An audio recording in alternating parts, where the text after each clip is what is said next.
আসসালামু আলাইকুম দর্শক বন্ধুরা, আজকের ইলিশ মিডিয়ার আজকের ভিডিওতে আপনাদের সবাইকে অভিনন্দন। আমরা আসছি সুন্দরবন, আমাদের বরিশালের ভাষায় যেটাকে বলে যে এটা 7 নম্বর সুন্দরবন আসছি। এটা কচিয়ালি। আসলে এখানে হরিণ সবসময় খেলা আছে, কারণ হরিণ দেখার জন্যই আসলাম, কিন্তু জোয়ারে ভরা সমুদ্রের যে চোয়ার এখনো জোয়ারে ভরা, জোয়ার চলতেছে, যে কারণে আমরা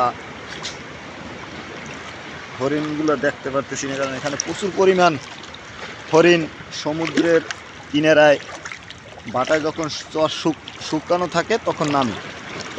আমরা হরিণ দেখার জন্যই আসছিলাম, আসলে নাই। আমরা এখন সমুদ্রের সাগরে আর কি একটু গোসল করলাম। আসলে সুন্দরবন আমাদের বাংলাদেশের একটি ঐতিহ্যবাহী বন এবং বাংলাদেশের সবচেয়ে বড় বন এটি। এই বন প্রায়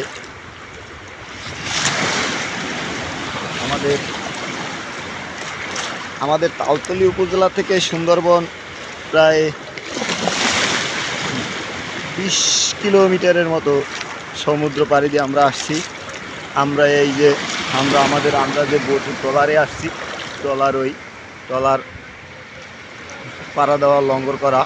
আমরা ওই ট্রলার দিয়ে তালতলী থেকে আসছি ফকিরহাট থেকে, আমাদের বাড়ি ফকিরহাট থেকে আমরা এই সুন্দরবনে আসছি ঘোরার জন্য আসলাম।